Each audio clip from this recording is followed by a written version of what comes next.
What's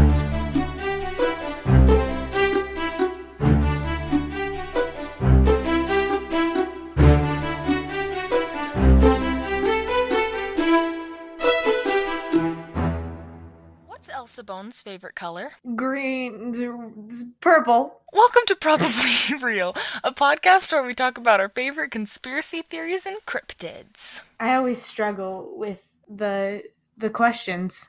Do you not know your name? No, I know my name. I am Aislinn J. And I'm Trinity Amethyst. And this is our podcast. Hello, fellow believers. And hello, fellow skeptics. This episode's gonna be a fun mess of mispronunciation now, isn't it? Oh yeah, because both of us can speak nothing but English. Yep, we're boring, unfortunately. And mine are all a bunch of, Russian names. And I'm sorry to everyone because I can't speak Spanish. Aislinn, you wanna lead us off on our cryptid today? Of course I do. And today, our cryptid is Silbón. And that's the thing that I'll mispronounce the entire time. Who was this one suggested by? This one was suggested by our resident hobo. Thank you for your service. Yeah, thanks. So Silbón, let's get into this. Or the Whistler is what his name stands for in English. So I'm just going to call him the Whistler because I don't want to kill your ears with me mispronouncing names the entire time. So he's seen mostly in the summer, sits in trees and gathers dust in his hands. Whoa. That, I was confused, so I put a question mark next to that one. How does he just sit there and just like let it gather? Yeah, I'm like, okay, man, whatever makes you happy. But he comes out on rainy days, basically to kill drunkards, womanizers, and occasionally innocent victims. Well, I can get behind 1/3 of that, sort of, not really, but like at least it's a somewhat good goal. Well, okay, so I found two different stories to this. They both end the same, like he kills, womanizers, which is my favorite. I really like that. I'm sorry. That's an awful thing, but I'm like, it feels like he has some justice. Yeah, and most like monsters or cryptids, they just like They're kill just evil everyone. to be evil. Or they're like the boogeyman and they kill children and there's like no in between. But this guy's just like, nah, women are queens. Yeah, he cares. So I have two different stories, but they both end the same. This is his origin story, and that's the most interesting thing I think about him, because we already know, he gets those womanizers. Yep. He just gets them. Just gets them. I want to start with the story that I least like. Okay, yeah, save the best one for last. I'll save the best one for last. So this is, I like to call it, instead of sob story, it's his snob story. Oh, play on words. He was a snobby kid, apparently, because his parents could never tell him no. Like, they just let him have everything that he wanted as a child. So one day, him and his dad are, like, walking through the woods, and he's like, hey, I want to eat some deer entrails. Because that's what all kids want at that age. Dad, can I please? He goes, Dad, go get me a deer. And his dad's like, okay, of what course. Type of dad? Whatever. For you, I'll do anything, right? So he goes into the forest, and hours later he comes back and he's like, I'm sorry, I couldn't find any deer. And then his son is like furious, so he kills his dad. Oh. And takes out his entrails. Oh. And then takes them back to his house, throws them on the kitchen counter, and tells his mom to cook them. Oh no! For him. And then she's like, hey, where do you get these? And he's like, he's like, I got them from Dad and everything. He gave them to me? He gave them to me. And she's like, so like, where's your dad? She's like, what the heck, man? And then he's like, he's still out on the counter, Mom, and stuff. And she's like, okay, where did your dad get all the gutsies from? And he's like, he grew them in his stomach. Okay. So, yeah, he's keeping it a secret up till that point, and then he's just like, cards on the table, all in, let's go. I ripped them out. Yep. And then the rest of the story is the same from the end to the other, so we're gonna save it. So this I like to call it the mama's boy story. Instead of They both have fun names this time. This is the mama's voice side of the story. So, he's like chilling and everything, and then his dad is like beating his mother and Oh. and always is just being abusive and See, why everything. And then couldn't this dad have had his guts ripped out? oh, don't even worry about it. Are you ready? So Oh no, I don't know anymore. and then he got all fed up and he's like, "You're freaking kidding me. Like, this is ridiculous. Stop beating my mother." And so he kills his dad. So in both stories, like, it's awful because he kills his dad. But But in one story, it's a little less awful.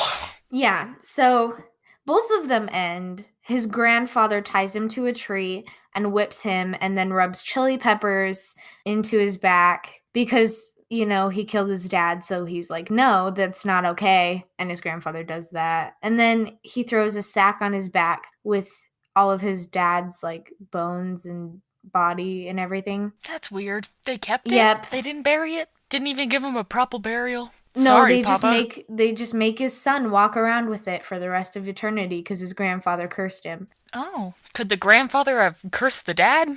Yeah. So, that's just things that happen with him. That was awkward. So, do you have any questions? I have more stuff, but do you have any questions so far?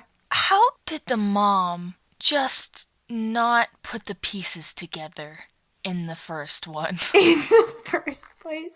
It's sort of like Little Red Riding Hood situation. Like, what big eyes you have. If you were a mother, you probably just hope that your son wouldn't kill his father, I mean, I yeah. think you'd convince you're like, there's no way, because that's freaking nuts. I'm still stuck on him wanting to eat the deer entrails. Yeah, I know, that's weird. You're like, all right, man, whatever floats your boat. So, all cryptids pretty much scare me. Yes, as we've learned. This one scares me because, well, he's called the Whistler for a reason. He whistles, and already whistling is kind of scary. And, like, in the middle of the night, you just hear someone whistling. No, thank you. Apparently, if you hear his whistles close, that means he's far away. So you're, like, safe. Mm-hmm. And if you hear them far away, that means he's, like, right next to you. That's really fascinating. Is there, like, any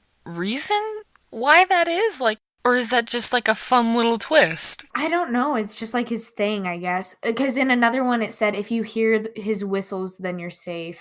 And if you don't hear anything, yeah, if you don't hear, by the time that the sun rises, if you don't hear any whistles, that means like you're gonna die. Yikes. So that's just terrifying and gives everyone emotional trauma. Now, is this like a he's gonna kill you, or it's just like a predictor of your death, sort of like Mothman being around with the bridge and stuff? Well, he doesn't necessarily have to kill you because he just like collects bones. Oh, he collects bones to join his father's. He's got a whole bony party up in there. It would make sense if he was like carrying all the womanizers together because he's like, you don't get to go to like. No proper burial for you. Nope, you get to sit in my sack. Ew, that was gross. What's up with cryptids and sacks? I don't know. The boogeyman, like, oh my gosh. He's the adult boogeyman. Hey, he grew up. I'm proud of him. Wow.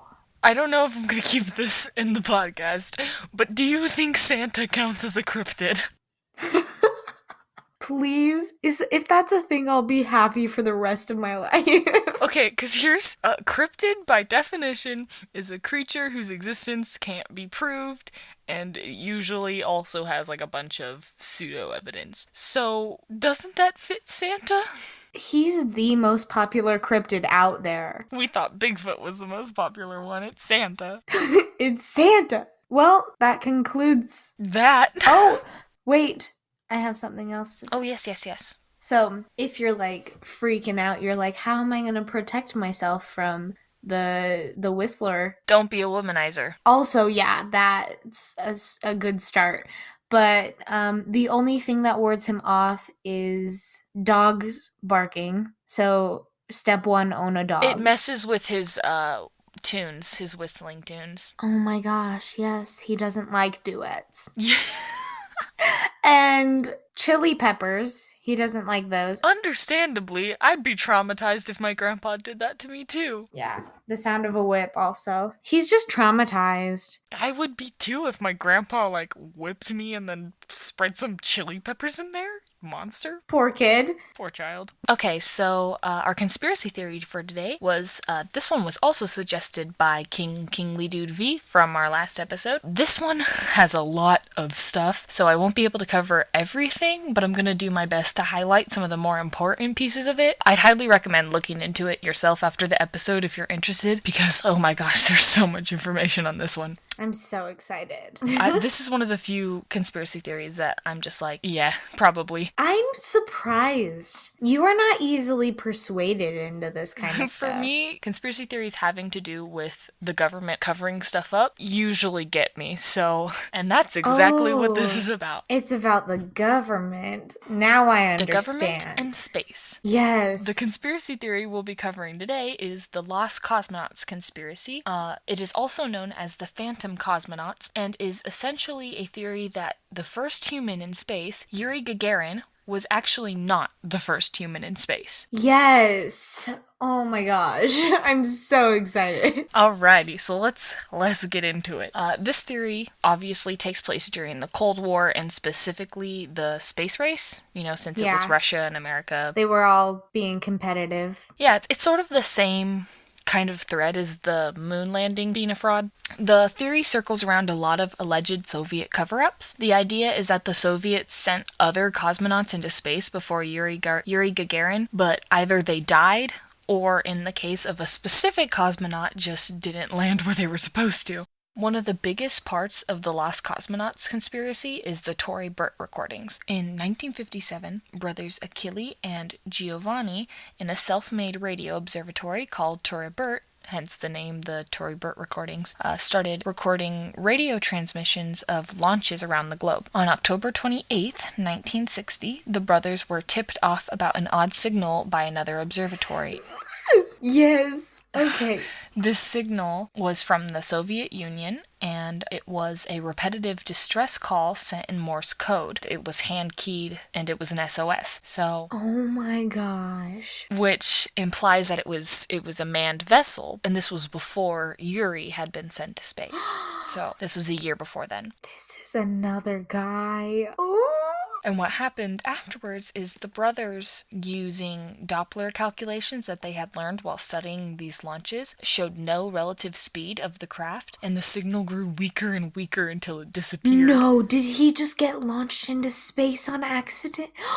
Yeah. No, he was just supposed to go around the Earth, huh? Yeah, they think that he was launched and then that it had gotten off course and left Earth's orbit and never returned. Oh my gosh, I'm so excited. I mean, that sucks that the guy got flung into space. Poor guy was sending SOS signals and no one got him because nobody could really go into space well, clearly, at that point. The brothers continued to find strange transmissions from the Soviet Union, including 2 months after the SOS signal, a recording that they interpreted, as well as experts, as the breaths of a dying man and a failing heartbeat.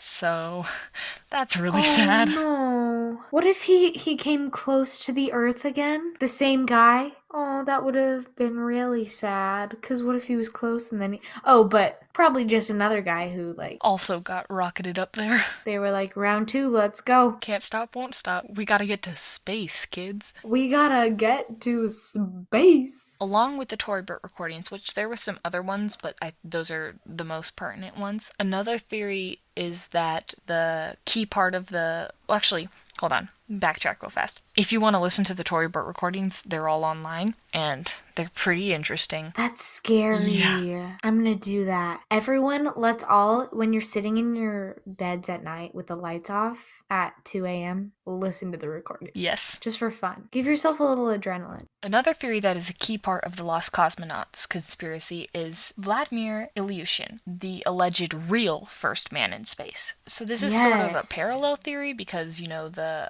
Tory Burch recordings was a lot more of like, these guys were already in space and they died. Whereas this one's like, this one could either be Vladimir just was another person who was in space, or he was the first. So it's up to your interpretation. The theory goes that Vladimir was actually launched into space on April 7th, 1961, 5 days before Yuri Gagarin. But his craft fell out of orbit earlier than it was supposed to, and he ended up landing in China instead of back in the Soviet Union. Oh my goodness.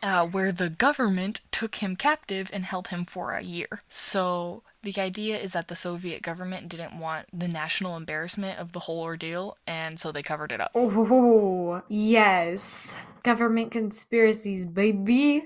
From here, the theory branches two ways. Way number one, 5 days later, Yuri is also launched and is the second person in space, or however many other people died before that. And two, Yuri was never actually launched, and it was just a front since Vladimir had already made it. So they just wanted to be like, well, this person made it into space, yay! It was actually our pilot, but he's in China, so oops.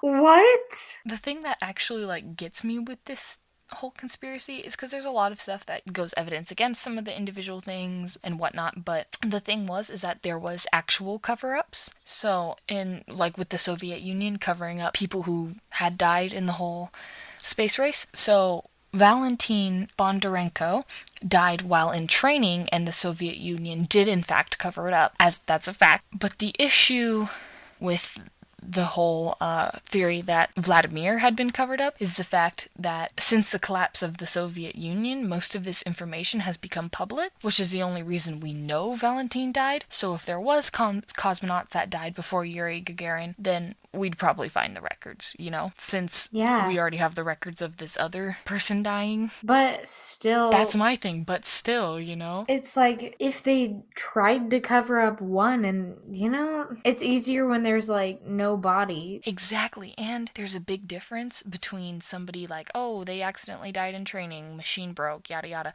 than actually, like, launching someone into space and them dying because you messed up. Those are two different yikes. It's like whole nother ballpark, you know? And there was a bunch of confirmed hoaxes that people did, but, you know, they are hoaxes. So, you know, they're not as relevant. They are definitely fake, not probably real. Probably not real. Probably not real. The first name of our podcast. And then we decided, nope. We're gonna be optimistic. Not. Double negative. So what do you think? Okay, I love this conspiracy, and like I usually don't jump on the bandwagon so fast, but I love this already. I'm gonna do my own research. Yes, you should. It's really interesting. Because, are you kidding me? This is like classic government cover-up conspiracy. This is what I've got. This kind of thing got me into conspiracy theories. Exactly, and that's how I feel. I'm so glad that this one was recommended, because it was like, this is my jam. It's a classic. Because it makes sense, you know? Like, it's sort of like the moon landing, but like a little bit more pizzazz. It's a lot more like, hey, we messed up a lot, so we're gonna cover it up, but, you know, we eventually got it right. Yeah. So, I mean, whatever. Someone went into space once. Probably. See, some people like classic movies, some people like classic music, but me, I like classic conspiracy theories. The good old relics. Drops mic. Thank you for joining us on our podcast today. We hope you had a good time, or at least learned something new. Our email is probablyrealpodcast@gmail.com. Yeah, send us some cryptid and conspiracy theories. Both of these from today's episodes were listener recommended, so you can get your own cryptids and conspiracy theories that you love on the show too, if you wanna. We really love getting those recommendations. It opens up a whole lot of new doors for us, so thank you. Yeah, and if you liked it, be sure to leave us a review. Get us up there. Yeah, help us climb the iTunes algorithms. We're just feeding our narcissism, so... Thanks for indulging us. Our Twitter is ProbReal Podcast. You can also send us cryptids and conspiracy theories that way as well. And a big thanks to Elise for our intro music or theme music. Whichever. You can find her stuff at HeyElise516 on Twitter or at her SoundCloud at Elise Haywood. And remember, if you hear a whistle, run. And something about space. Good night.